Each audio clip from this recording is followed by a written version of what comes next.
more likely to share if they know it's a restricted atmosphere like this. I think it's recording now. Sometimes I can't tell. Okay, so we are recording now. Not hearing any questions, so I'm going to go ahead and jump over to my template. So let me minimize this. Okay, so as we look at this template, you'll notice that mine is in Google Docs. The ones that we sent you guys are actually, I think, Word documents. If you want yours in Google Docs, you can just save it into your Google Drive and then right-click on it and say open as a Google Doc. The nice thing about it being a Google Doc, then, of course, is you can edit it directly on your computer. So if you don't want to print it out, this is a way you can do it. I actually myself am more of a pencil and paper kind of person. My calendar is on paper, but I realized that I wouldn't be able to show you guys what I was doing if I tried to do mine on paper. And so that's how it ended up in Google Doc. So this is a PD plan of action. There's going to be a couple of steps to this. This is going to be the first step. Then we're going to switch over to a calendar and put all of our items into an actual calendar as well. So the first thing that I'd like everybody to do is to go ahead and put in the months. So we are going to look at a 6-month plan. Start with this month if you want, or if you're going to start this at the beginning of the year, start with January. If you want to start it next month, start with December. However you want to do it, but just go ahead and take a couple of minutes to plug in the months on your chart.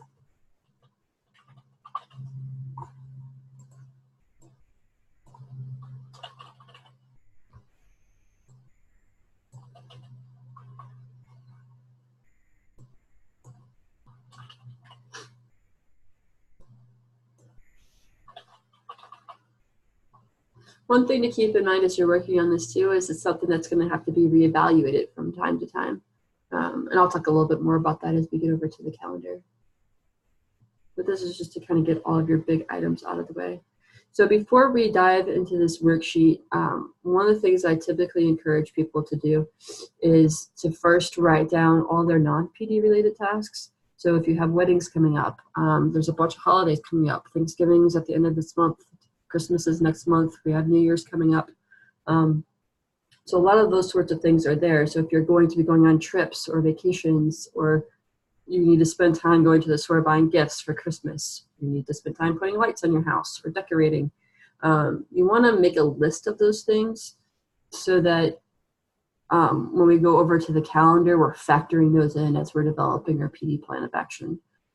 So I do want you to go ahead and take a few minutes now and kind of think through that. Do you have doctor's appointments? Do you have birthdays? Do you have dentist appointments? Anything like that that's going to take a chunk of time out of your calendar. You want to go ahead and make a list of those. I'd like to hear some of what you guys have as well. So I'm going to give you about 2 minutes to sit and make a list of those things. If you're willing to turn on your mic and kind of share some of that, that'd be great as well.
Give you about 1 more minute to think that through.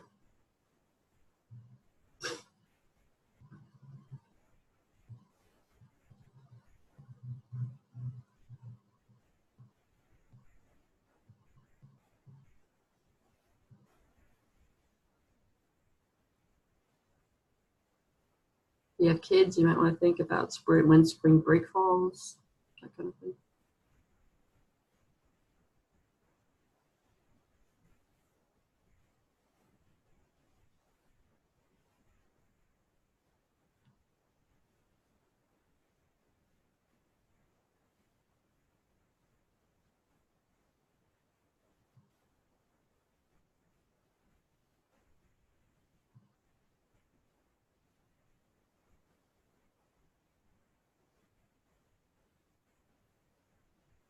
All right, so we're going to go ahead and kind of move back over to the worksheet.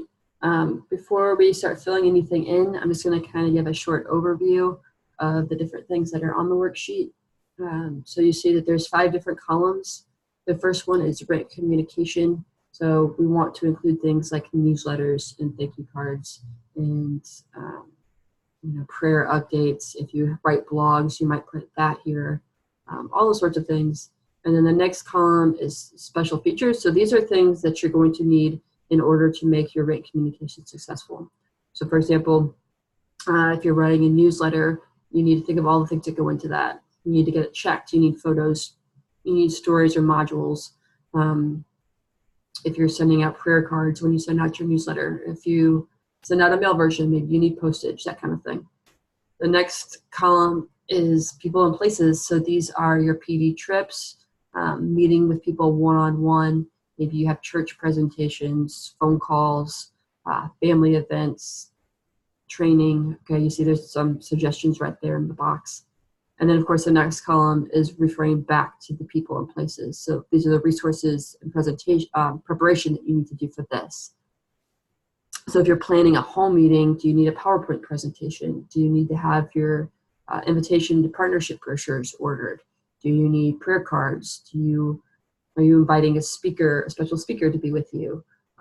If you're going on a PD trip, do you need to schedule, do you need to make reservations for hotels or plane tickets? So there's lots of things that could go into this resource section that you would need to do your people and places column. The last one is tasks. And this is a column that's basically used for anything that you've not put elsewhere. So if you have a PD activity that doesn't quite fit written communications or what you would typically put in a people's and places column, then you would put it here.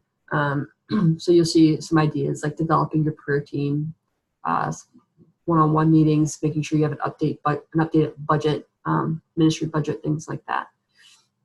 So we're going to go through these column at a time. I really would like some participation. So if you guys would flip on your microphones and give us some ideas of written communications that you want. And then as we go along, we'll talk about some PD best practices as well. So I'm going to kick it over to all you guys. So again, please participate. Let us know what kinds of things you guys would put in this column. What kind of written communications do you need to do over the next 6 months? Hi. Do annual thank yous. Oh, we had 2 people. Go ahead. So we try to do annual thank yous around this time of year.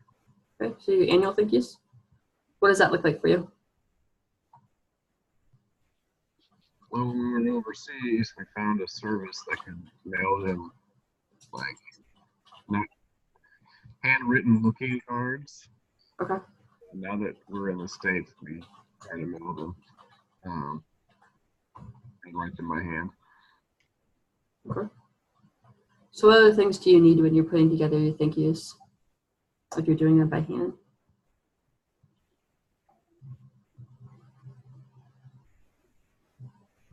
Addresses, pens, Sure.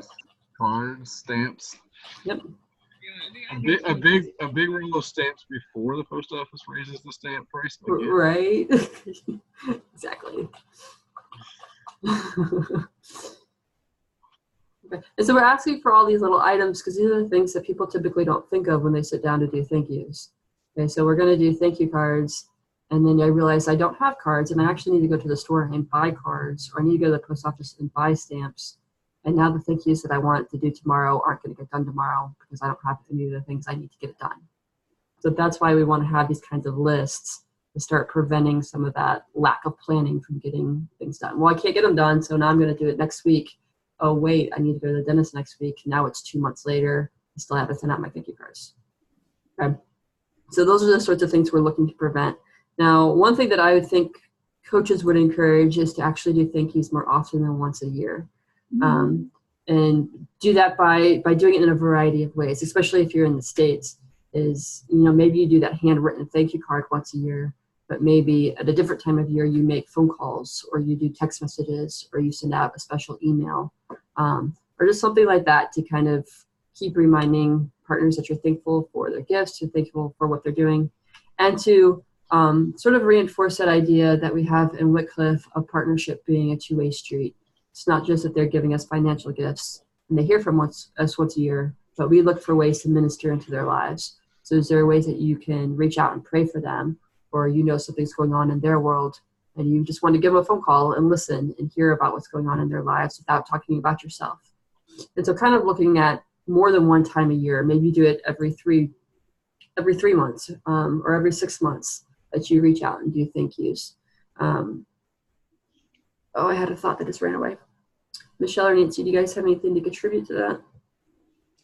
Definitely more often than once a year. But I do like the idea of doing like an email one and the idea of doing a phone call. That I think our partners, they deserve that kind of thing. And it helps us to remember that we are really grateful. Because sometimes it's very easy to think, well, you know, I'm the missionary, so they've got to support me. I think another way of breaking it down a little bit as well is, so say you have 60 partners on your team and you want to write handwritten thank you cards. That's overwhelming, I think, to most people. And so instead of trying to do a batch of 60 once or twice a year, is breaking it down. So maybe you're doing 10 or 15 a month instead of this huge batch of them. And I think, Michelle, you can speak to this a little bit, of being creative about when you do your thank you cards. Yeah, I keep a little packet in my knitting bag because I take my knitting everywhere. And it's got envelope stamps, pens, everything. And so if I'm stuck in line at Walmart for 45 minutes or something like that, I can get a few notes done and just keep a running list. And that way I know that people are getting thanked. My goal is, as an established member, to be able to thank everybody every month. But I struggle to write. And so just as often as I can do it. And I also try to write a note every time that somebody comes to mind and I pray for them. Even though it's not saying a lot, it's just like, you know, you crossed my mind today. I was praying for you. Let me know if there's something specific I can be praying for. And that does help build community. What other kinds of written communications do you need to schedule?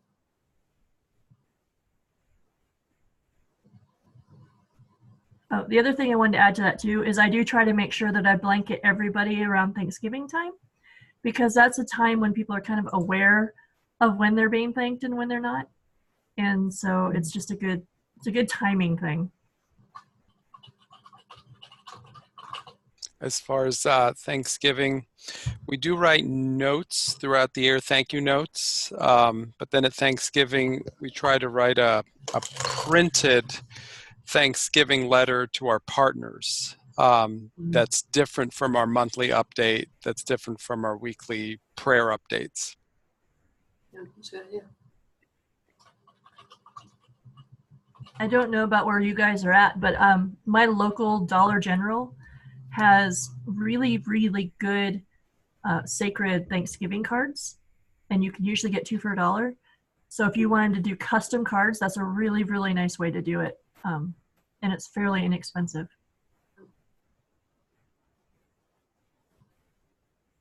So what other kinds of communication besides thank you notes go in the written column?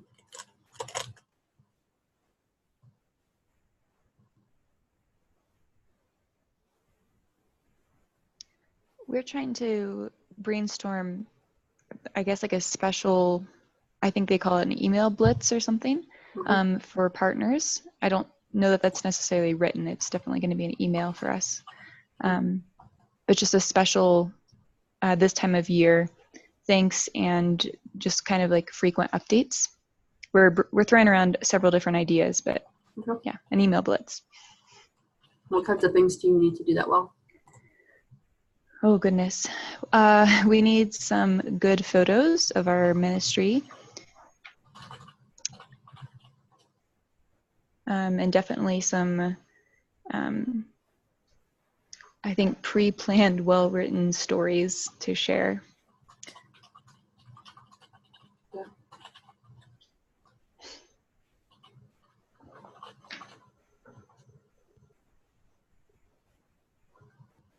Other than that, I'm not sure, because we don't have the specific direction quite yet. We really do recommend that if you're going to do a blitz, that you do it with a coach helping you.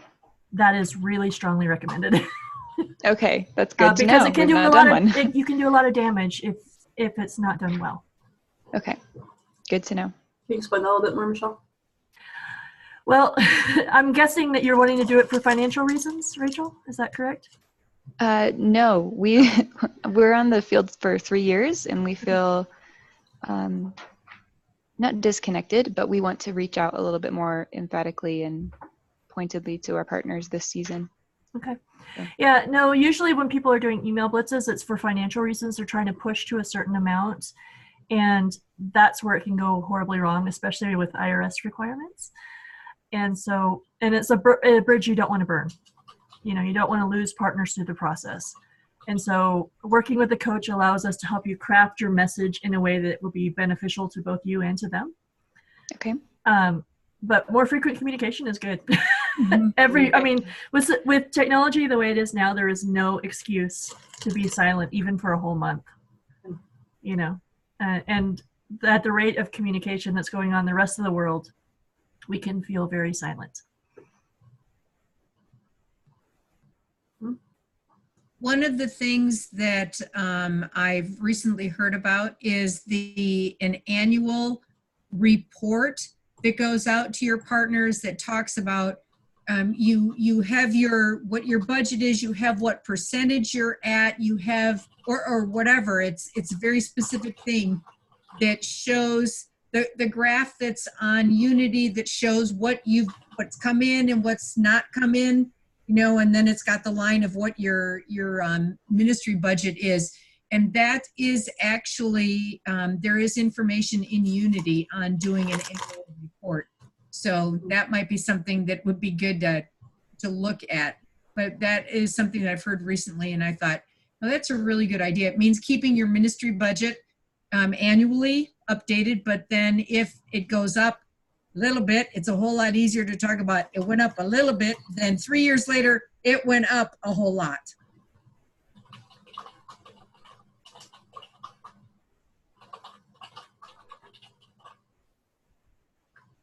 What other sort of written communication do you do over the year? It's a big one. I'm surprised nobody has said yet. 2, really. Newsletters. Yes, the newsletters. How often do we do newsletters? We're doing it monthly. Oh. So if you're doing it monthly, do make sure that you put it up there monthly. What I would like everybody to hear is that annually is not adequate for newsletters. So if you're doing it once a year, please consider doing it more often. At the very least, I would say quarterly. And we say this for a variety of reasons. One is what you're hearing already in the room is that partners want that frequent communication. They want to know that their gifts is making an impact in Bible translation. So you want to be able to communicate that to them. But also we want people to, if you're only doing it once a year, I would guarantee that most of you are probably doing 5-page, 6-page newsletters trying to fit in all the huge things that happened over the years. People aren't going to read that. We have a media inundated society, and people do not have attention spans to read 6-page newsletters. So if you want people to read your content, you need to keep it short. 1 page is probably about sufficient these days. If you're going to do 2 pages, you can. Make sure you're using lots of white space if you're going to do 2 pages. Have lots of pictures if you're going to do 2 pages. MailChimp, you want people to only be scrolling a couple of times before they're done with your newsletter. If you're doing it monthly, that's going to be great because you don't have a whole lot to say. Usually not a whole lot happens in a month-to-month kind of thing. Make your newsletters skimmable as much as possible. So don't just have this big chunk of text, but have some headings up there so people can jump to the topics that they're most interested in. Anything else that you guys want to include, Michelle and Nancy? White space is good. Good use of color to help move the eye across the page as well. Bolding, strategic bolding, because your eyes will rest on those things too. Anything that's going to grab your eye and let it sit for a second is going to help you.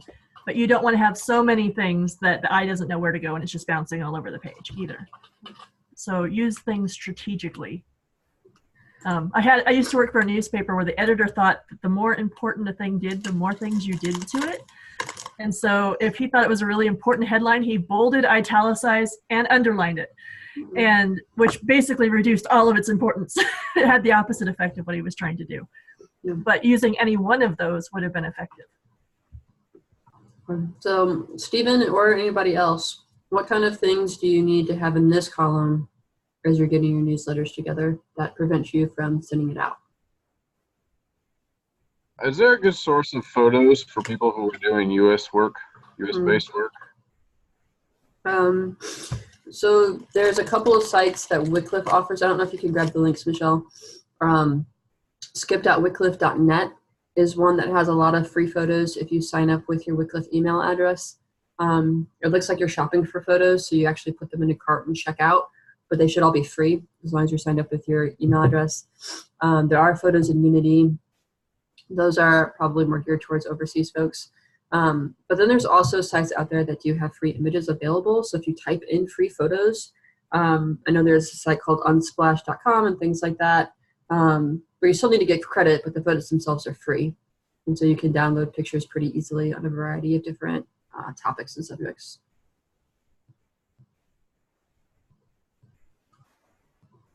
Yeah, I use caution with searching for free things, because a lot of people label things as free that they don't have access, they don't have copyright right to give away on the internet. But Unsplash is a good one.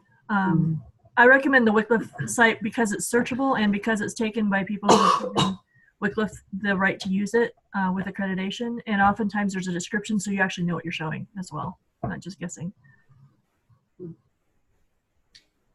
And on some of the Connect US modules, there are photos that are with it. And so that has, if you are looking for something that like Bob Creason has written in the past, they oftentimes will have photos already attached with them.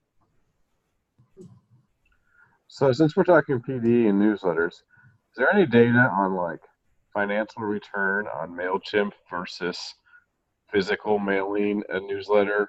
Like, because there's a lot more cost to mail in a newsletter, especially if you have a large list. But is it worth it? Does anybody know? I would say go with the preference of your partners themselves. So maybe that looks like polling folks. So I don't have anybody on my list that receives a paper newsletter, but that's also my partnership team. They don't want to. A lot of times I think people end up having to divide that up a little bit, but maybe it doesn't look like, maybe you have 60 financial partners and 20 of those or 10 of those want a paper copy.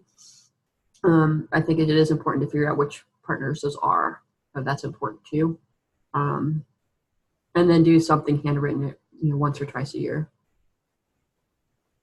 So this is something I've recently started researching a bit, because we've been getting some complaints about MailChimp. For some people, it's just not working for them. People process data differently when they read it on paper versus when they read it on a screen. And so that's just something to consider. There's a greater intake when it's read on paper. Now, if you're just doing quick updates and prayer requests, online would absolutely be perfect for that, because it's quick and it's something they can take in the quick information, pray about it, and move on to the next thing. But it certainly doesn't hurt. And if you're going to do electronic, do include a PDF link so that people who want to print it out are able to do that. Because there are, families or small groups who will want to have a printout copy that you don't necessarily need to provide for them. That's kind of another way to get around that, having to print all the things. The other thing, if you have people share, like if you have an older couple that shared their email box, if you send it to one and they open it, the other person might not actually see it. So that's the other part. But if it's a newsletter that's printed, hopefully it will actually, like not get lost in the shuffle on the desk, but left out on a counter for people to read.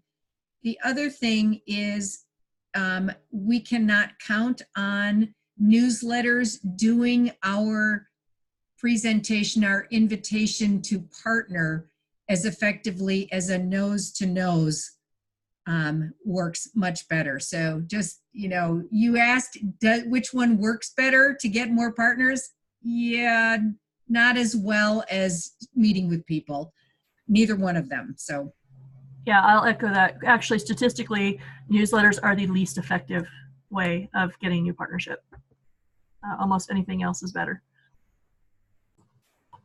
I'm going to wrangle us back over onto the calendar. So as you're setting up your plan of action, what else do you need in your newsletters as you're setting up? So one thing that nobody's brought up yet is most people need to get their newsletters checked, and that's going to be a big factor in getting it out on time. So if you desire to get your newsletter out on a Thursday, you better not start writing it on a Wednesday if you need to get it checked. And most coaches are going to need 24 hours to check it. If you want to get it out on a Monday, you probably should have sent it to us on a Friday. So I don't think most of us check our email boxes over the weekend. So you need to plan that out. If you're working with a coach, check with your coach. Do you need 24? I think most of us need about 24 hours to get it turned back around. So just think that part through. What else do you need to think through to make sure newsletters are getting out on time? the other thing is if you're in a sensitive area, you may need to have the newsletter checked by your entity. Mm-hmm.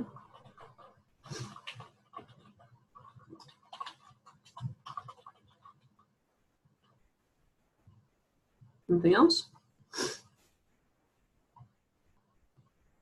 Okay. Any other written items? Well, I'm gonna go ahead, because we've talked quite a bit about this. I'm gonna go ahead and give you guys 2 minutes to just think through this written communication thing. Are there other things that you need to include? And go ahead and make out your 6-month plan. And feel free to ask questions as you're working on it.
All right, so go ahead and move over to the next column, which is people and places. So again, we're looking at things like PD trips, home meetings, phone calls, one-on-one meetings, any time that you're going to interact directly with a partner or potential partner. What kind of things would you put on your schedule throughout the year? One thing that we want you to think about is we want you to have specific goals. So say you're actively working in your PD, when you want to make 5 phone calls, instead of just writing make 5 phone calls, think through which 5 people I'm actually going to call, so that when you sit down to carry out your plan of action, you're not spending all the time that you had set aside finding people. Right? And so maybe that's actually something that would come over here is choose.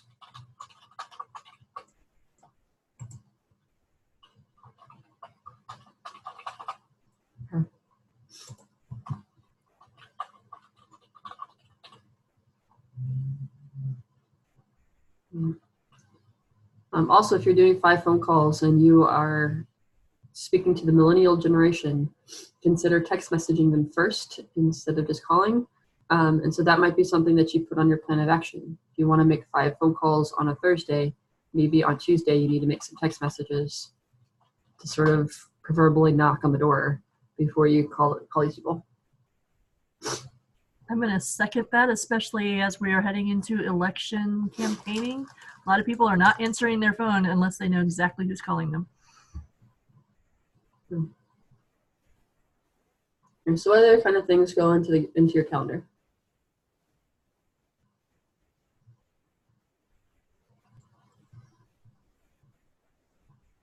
In January, I want to make a PD trip to Wisconsin. Not very smart, but I'd like to go from Western North Carolina to Wisconsin. Nice. So PD trip is a big one. This is one that lots of people get stuck on because they didn't plan thoroughly, and then it's not as effective as it could be. If you're going to plan a PD trip, what do you need to do to make that effective?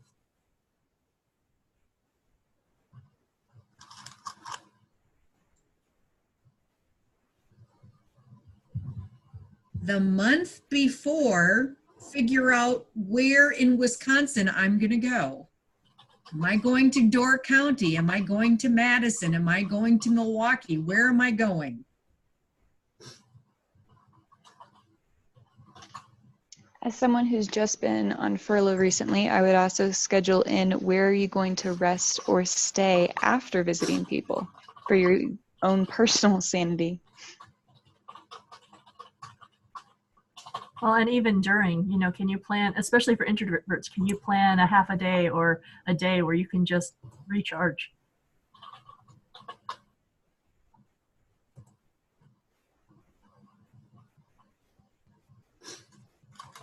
What else do you need to be successful in a PD trip?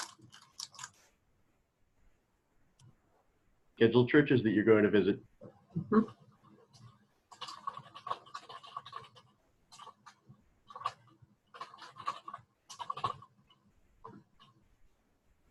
Do you want to do it the same month or the month before? Or 2 months before, probably. Yeah. And so think that through as you're doing this.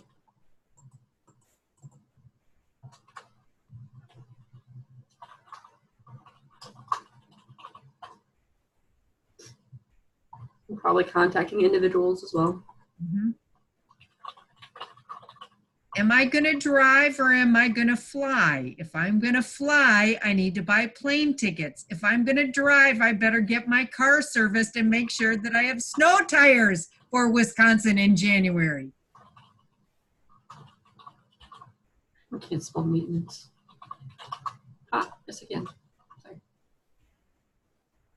And with the visiting people, you might want to add that into your communication as well. Some people need time to plan, but some people really like to be off the cuff. And so sending out some notices ahead of time, and then like maybe the week before you come, a reminder that you're going to be there and you would like to see people. A lot of people I've worked with, they're like, oh, we'll just meet with people when we get there. And then they get there and everybody's doing other things because they didn't mention that they were coming again, and people just forgot or went on with life.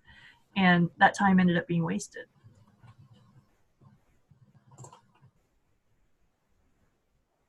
Anything else?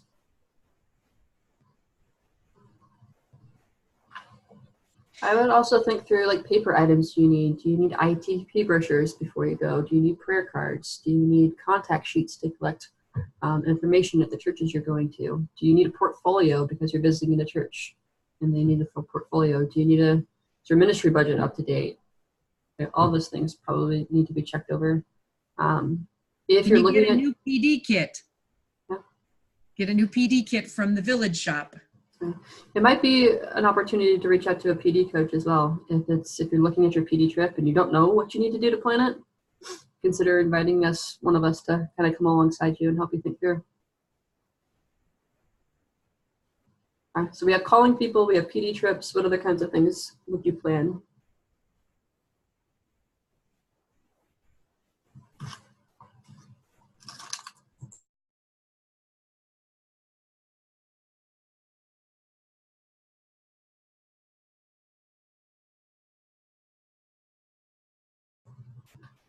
Do you guys meet with people? I'm feeling a little bit concerned. I think you need to think about not every PD trip is the same. So what is your purpose? Is it to, make presentations? Is it just to touch base and visit with people? Is it a certain time of year when there are certain things happening in the area where you're visiting that you might want to, participate in or invite? Um, so sometimes with these trips, you're mixing different things, whether it's family, friends, potential partners, people who are already partners. So think about what your priorities are for the particular trip.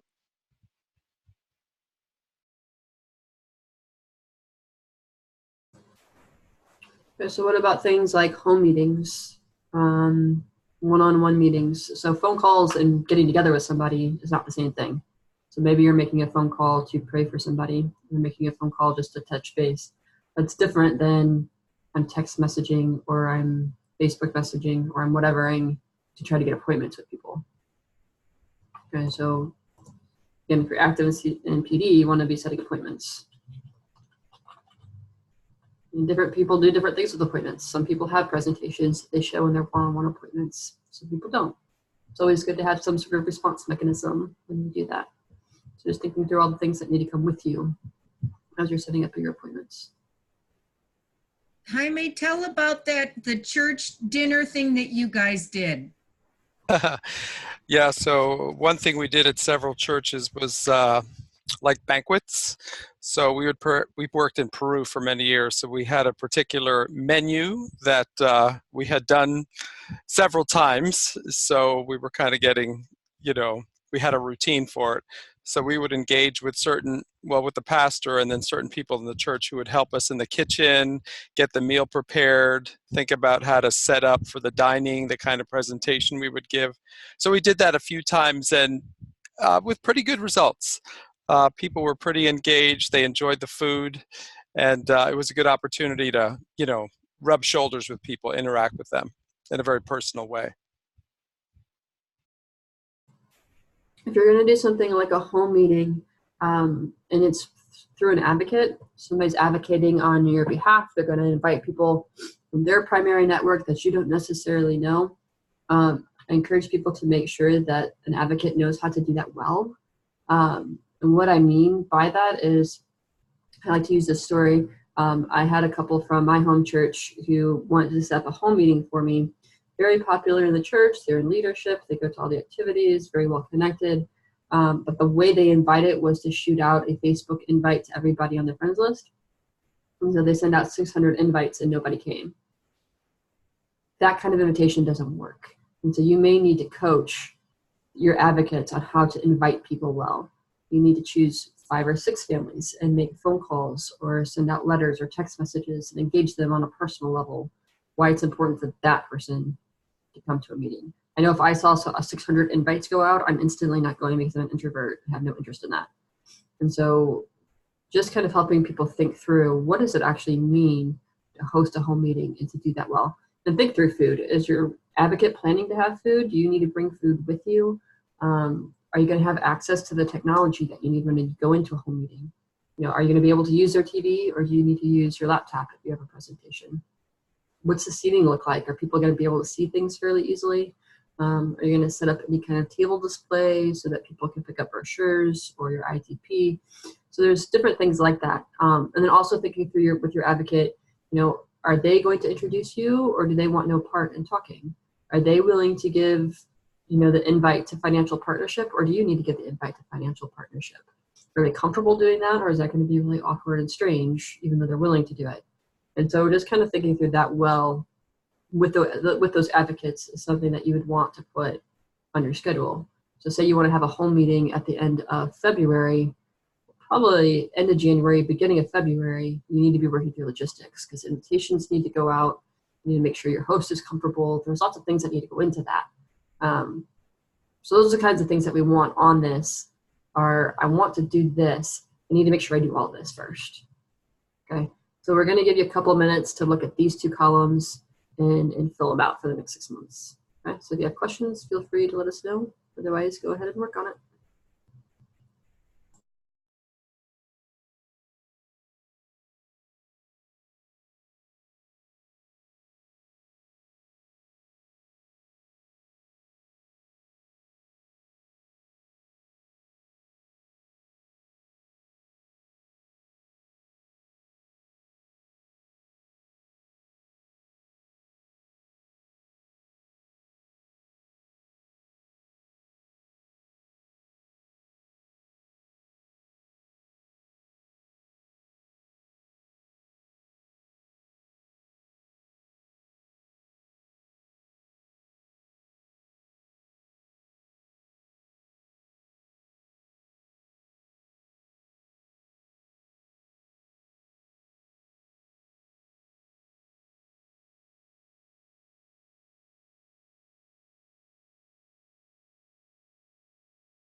All right, so kind of looking back up at the table that we're building, the last column is tasked to make the other sections happen. So again, I kind of use this as a catch-all.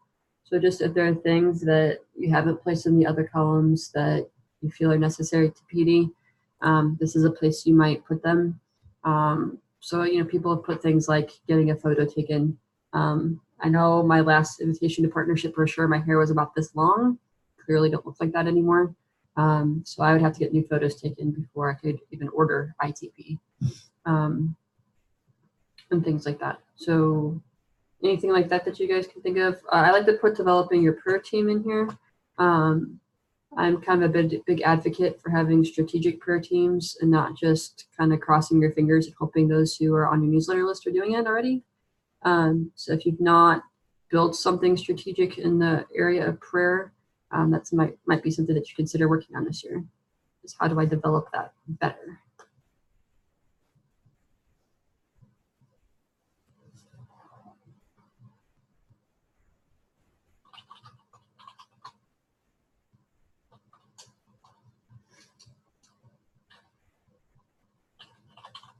So I have a question about photos. Like we're due both for a new prayer card, and we haven't done an ITP for a while. So I'm just wondering what to prioritize first. We've been in our assignment for, I don't know, almost a year now. And we were doing a lot of partnership development a year ago, just prior to beginning our new assignment.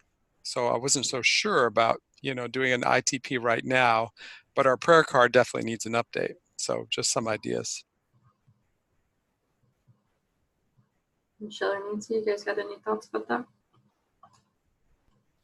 You were asking about where to get a photo done, Jaime? No, not so much where. It's that we could stand to do both, you know, both a prayer card picture, you know, with the response mechanism, or an ITP packet, which we haven't done for a long time. So I'm just wondering, you know, which to prioritize at this moment. I know where I could get them done. It's just like which of those two would be more beneficial at this stage. I find for established members, it really depends on who your audience is going to be. If they're people who already know Wycliffe well and you're just updating them, like if you're sending them to people who either are already supporting you or already on your membership team, then a response card, the photo card, is probably good for that situation. But if you're reaching out to a larger audience, one that may not know Wycliffe, because the 4-panel ITP has that nice panel where you can have information about yourself as well, and it's not all just about Wycliffe. That is also a really good option for established members.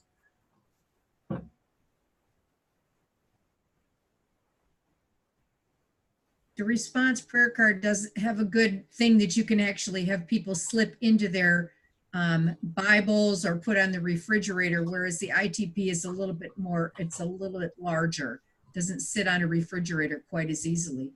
The other thing that you could do is if you did the ITP, you could do a, you know, get a nice picture of you, use Photoshop or use Publisher or whatever, and then take it to Walmart and just have the card printed out that's got Wycliffe on it, your name on it, contact information on it, and that would be, it would be a way to do the ITP as well as having a prayer card that they could put on the fridge or in their Bible.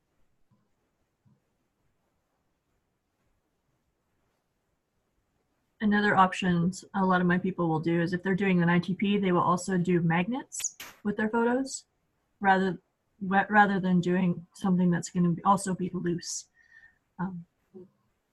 Or bookmarks, that's another option they do, bookmarks with their photo on it. I'm not going to give you a whole lot of time to work on this column, just because we don't have a whole lot of time left. And I do want to show the next step to this process. Okay, so once you have this worksheet completed, I encourage people to jump over to a calendar. So again, this is just a Google Calendar. And so you might want something that's a paper calendar, or maybe you have something else that you use to keep track of your activities. But to take the worksheet that we just made, and then, you know, end your list. You have your list of personal things that you may that you need to do. You have all the things that you need to do for PD this year. And so then you want to go over to your calendar and start plugging them in. Okay. So we have Thanksgiving. So Thanksgiving week, you're probably not going to get a whole lot done, right? And so maybe you need to put in when you're flying out, if you're flying. Like I'm flying to Georgia for Thanksgiving. Okay, so flying, I need to make sure I have somebody who's going to take me. Oops. Okay, so that's going to fight with me. But you need to make sure that you have a ride to and from the airport. Have you scheduled that? Do you have luggage? Do you need to get anything for your flight? And just start laying that out on the calendar. And then put on your newsletter. So if you want to have a newsletter, obviously this month is almost over, okay? But if you're going to do a newsletter on the 22nd, well, I need to have my newsletter checked. So I probably need to have that to my checker by the 20th or the 21st to make sure that gets done well. I need to have photos. So maybe I need to get my pictures and my stories ready, and I need to do that up here. Okay, but just really start laying out. Okay, so you don't want like one of these little tiny calendars to do this because you're not going to be able to write in all your steps. But just start strategically laying out, what is this month going to look like for me in PD to do it effectively? And putting out all those little steps so that you don't get to the 22nd and find out I don't have any pictures to put into my newsletter. Or remember last minute, oh, I actually need to have somebody check it. I forgot. Okay, so just putting out all those little things on there. And then also the biggest thing that I want to encourage as you're doing this is that when it doesn't go the way you plan, because that's inevitable. You're going to get to the end of a week or to the end of the month. You had this nice, beautiful PD plan and none of it worked. Maybe the dog got sick and you had to take the dog to the vet. Or maybe the power went out and you weren't able to look for pictures on the day that you plan to, and the rest of your week is already busy and I don't have time. If things like that are going to happen, and so what we want to encourage you to do is to not just throw out your PD plan and forget that it exists for the next 6 months because 1 week went wrong. Okay, so plan as part of your PD planning to reevaluate your plan. So plan to plan with your plan. All right. Otherwise, you're going to drive yourself insane. And it's not I'm stupid because I didn't get it done. I'm lazy because I didn't get it done. Don't do all those things, because if you shame yourself over your plan, you're not going to stick with it either. All right, so look at your plan. I'm a human being. This is life. This didn't go the way I planned. How am I going to restructure this so that it goes better next month?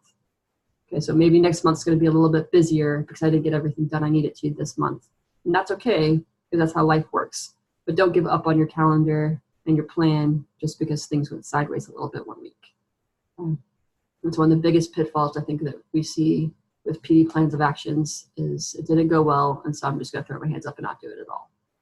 Okay, so be careful with that. Again, we have PD coaches out there, so if you need help working through this, or you need to problem solve, or you need somebody to rant at about your PD, we are here to listen to all of those things and to problem solve with you guys if you get stuck. Okay. We only have about 5 minutes left, so I want to make sure if you guys had any questions or thoughts that you're able to share those before we wrap up. I had one comment I wanted to share. So up until now, we had worked overseas, and PD time was really concentrated during furlough years. Not that we didn't do any when we were on assignment overseas, but when we came back on furlough, that was the bulk, of our time in the U.S. Now we're working from the U.S., and the dynamic of transitioning to living, ministering, doing everything from the U.S., I think we're still trying to figure out what that dynamic should look like so that we can be most effective in PD. Now that it's not just something we do every 3 or 4 years. I mean, we're always doing PD, but, we don't have that same concentrated period of time. So figuring out how to do that as part of the regular rhythm of our work. Yeah.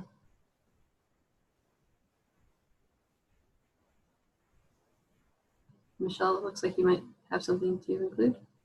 Yeah, I was debating whether to ask this or not, but and I don't know how many of us are stateside at this point, but we do have PD time that we are to use in our schedule. And my question would be, how are you using it?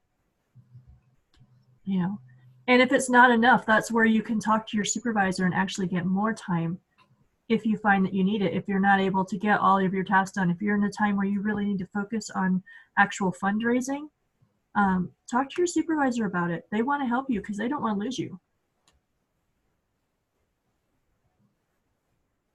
Yeah, that's a good point. We do have PD days on our schedule, but what I often find is that our work sort of overshadows it. And so it's like, oh, I've got this deadline coming up. Oh, there's this big thing, you know, that our team is working on. Then often it's that takes priority over the PD time because it's easy to skip the PD time.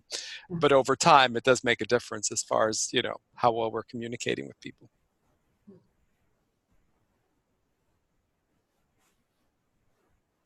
Yeah, I think for me, when I came back to the States, finding, like, taking my thank you notes with me and getting those done in the weird minutes and at the airport and things like that, finding those places where I had wasted time and trying to figure out what I could do to help with PD during that time really helped me try to make better use of that.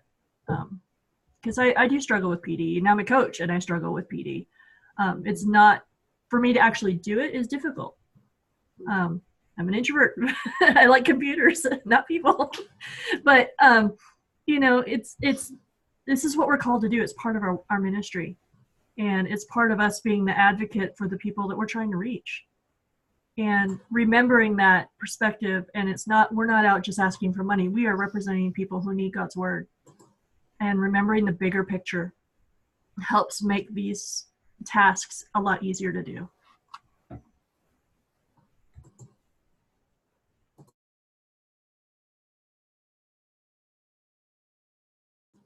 I was muted when I said that. We are out of time, so I'm going to go ahead and wrap us up for the day. And let's close out with prayer. Lord, we thank you for this time that you've given us. We thank you for the technology that allows so many people from different areas of the world to join in one place. And I ask for everybody in the room that you would give them wisdom as they sit down with their calendars and with their to-do lists, and that you would speak to them as they pray and seek your guidance on how to do PD well. God, we ask that you would help them to feel connected to their partners, and that you would allow their partners to feel valued and blessed to be a part of their ministries. God, we ask that that you would burden each partner to pray and to lift up their missionaries. And God, we just thank you that that you call us to do this as a team. That nobody is out there as a lone ranger. God, we thank you that you give us community, and I ask that you be with each person as they go forward. In Jesus' name, amen. All right, guys, thank you for joining us. Thank you.